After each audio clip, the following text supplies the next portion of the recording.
தமிழ் உறவுகளுக்கு வணக்கம். இங்கே கேட்டால் கிடைக்குமா? கிடைக்கும். யாருக்கு கிடைக்கும்? அதிகார பலம் உள்ளவங்க, பணக்காரங்க, அதிகாரத்தை படைத்தவர்களுக்கு கேட்டால் கிடைக்கும். கேட்காமலே இந்த அரசு அதிகாரம், இந்த அரசு ஊழியர்கள் வீடு வீடு தேடி தட்டி கொடுப்பார்கள். ஆனால் எவ்வளோ கேட்டாலும் கிடைக்காது. யாருக்கு?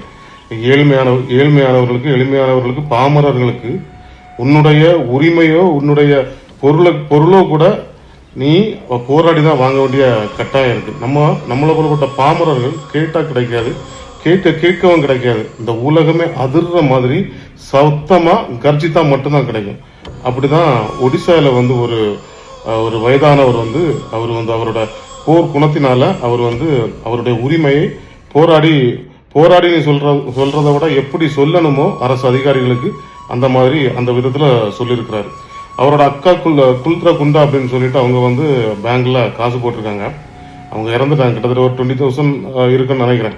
அவங்க இறந்ததுக்கு அப்புறம் அவர் அந்த காசை எடுக்கிறதுக்காக பல முறை முயற்சி பண்ணியிருக்காரு. பல முறை இந்த சென்ஸ் ஒரு முறை 2 முறையில கிட்டத்தட்ட 3-4 மாதங்கள் தொடர்ச்சியாக அங்க பேங்குக்கு போய் முயற்சி பண்ணியிருக்கிறாரு. ஆனா கிடைக்கல. அவங்களும் அந்த சான்றிதழ் கொண்டு வா, அந்த சர்டிபிகேட் கொண்டு வான்னு சொல்லிட்டு அவரை அலக்கழிச்சே தான் மிச்சம். கடைசி வரைக்கும் அவரை உதாசீனப்படுத்தி அவருக்கு கிடைக்கக்கூடிய அந்த வங்கி அமௌண்ட்டை கொடுக்கல.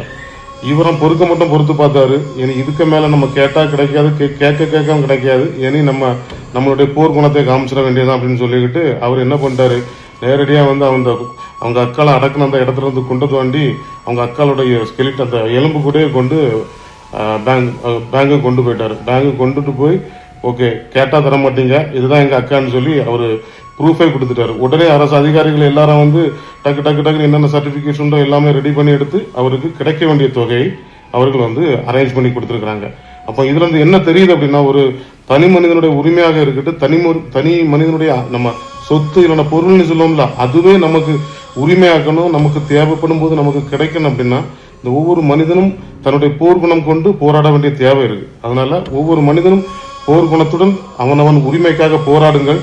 அதுக்கப்புறம் எல்லாம் நமக்கு என்ன தேவை ஆட்டோமேட்டிக்கா கிடைக்கும்.